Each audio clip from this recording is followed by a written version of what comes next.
Welcome guys to Driveway Journey. It has been a fun journey guys with my BMW M2. You guys probably saw the video that I'm selling the M2 and it is gone. I have sold my BMW M2.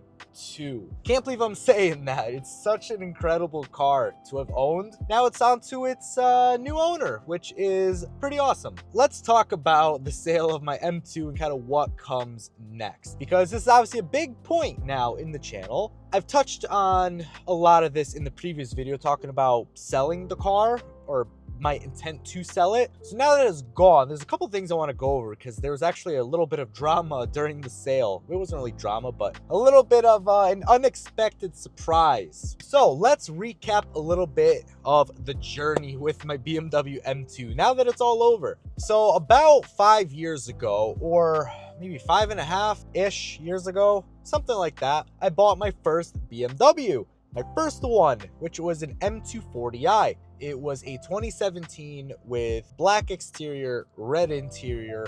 I put black wheels on it, black tints. It just looked so good. I wanted that kind of blacked out look with the menacing red interior, and that's what I got, and I loved that car. After owning that car for 2.5 years, I traded it in for a dual clutch BMW M2 in Long Beach blue. Such a gorgeous color. I was kind of ready to move on from the M240i to the M2 as kind of the next stage in my journey. So I did that by impulse buying the M2.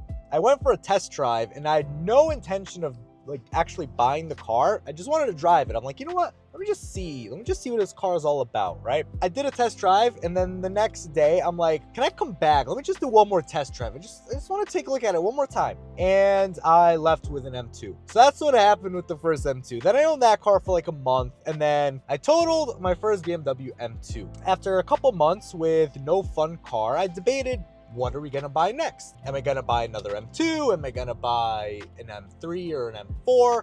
What am I replacing that totaled M2 with? And ultimately, I settled on another BMW M2, yet again in Long Beach blue, but this time with a manual transmission. Now, this was the first manual transmission I ever owned. It was such a blast learning how to drive the car. Never had issues, right? Like, I stalled the car a couple times, right?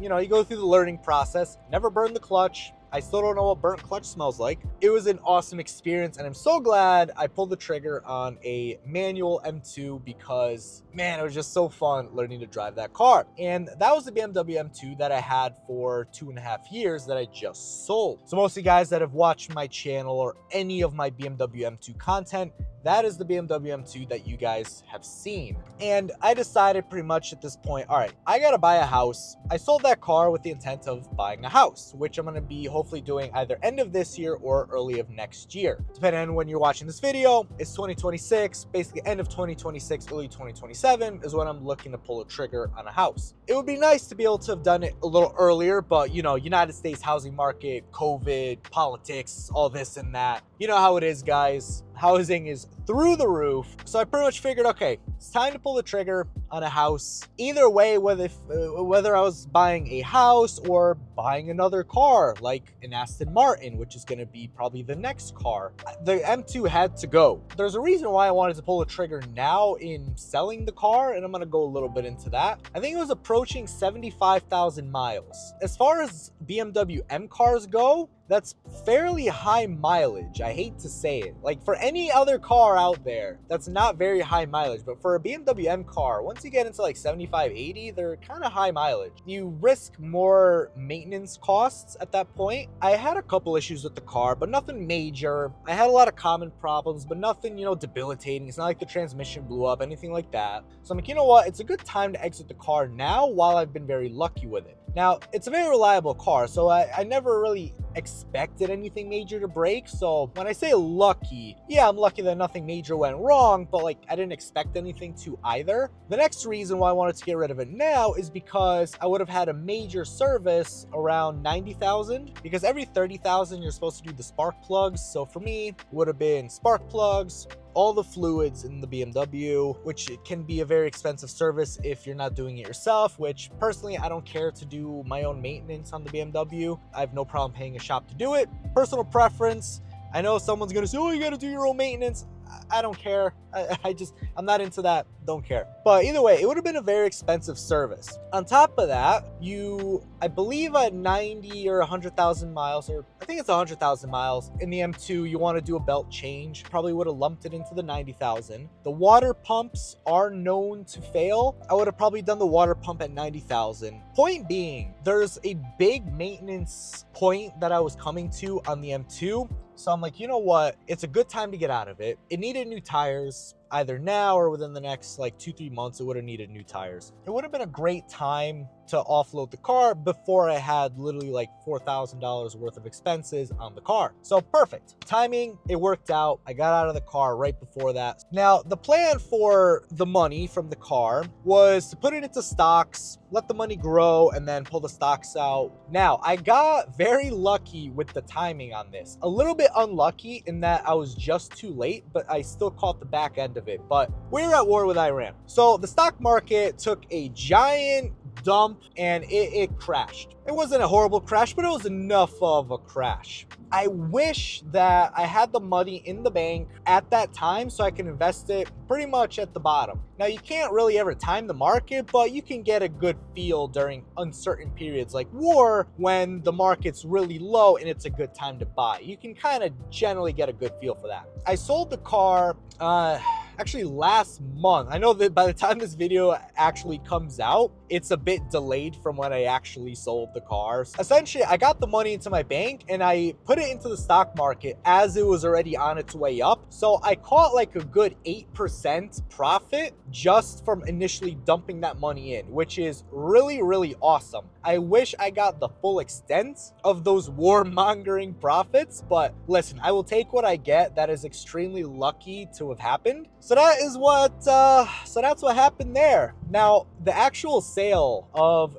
the car, apparently one of my rear springs on the BMW was snapped in half, and I had zero idea that my springs were just like being held by the will of God. So the guys are inspecting my car. So it's these two guys, they're looking at the car and they're like, take a seat again, get up, sit down. And they're like looking at the back of the car, or one was looking at the back and they're like, bro, your spring is snapped in half. I'm like, bro, ain't no way. So he shows me it and I'm like, bro, ain't no freaking way. Like, the fact that this didn't catastrophically fail is unbelievable because the car drove perfectly fine. Like, you wouldn't even notice that there's anything wrong with it. Like, it held together perfectly in place by just, like I said, the sheer will of God. We managed to do a safe little test drive.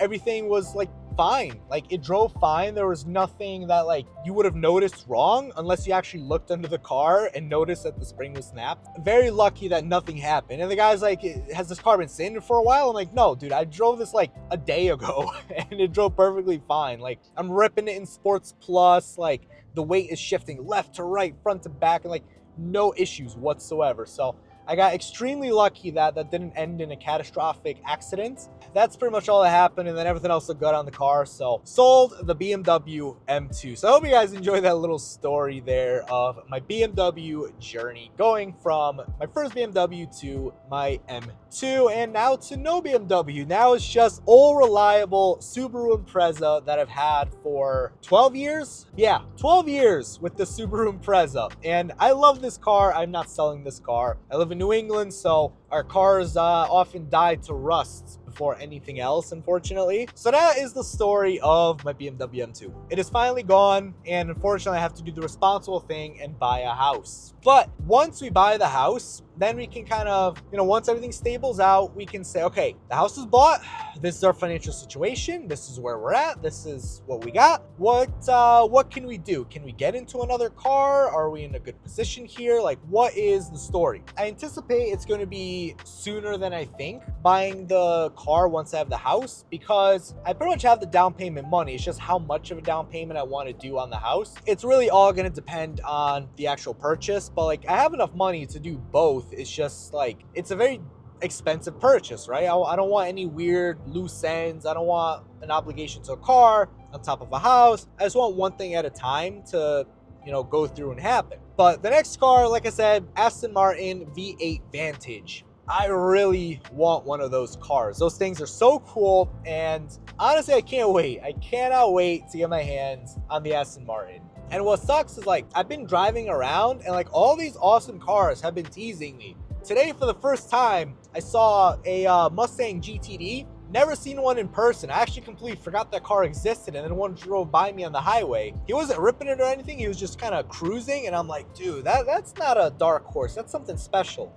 And I'm like, I know there was a Mustang that was like the talk of the town for a while. It was like some insane GT car, and it was the GTD. Really cool, really awesome, like body style on that thing.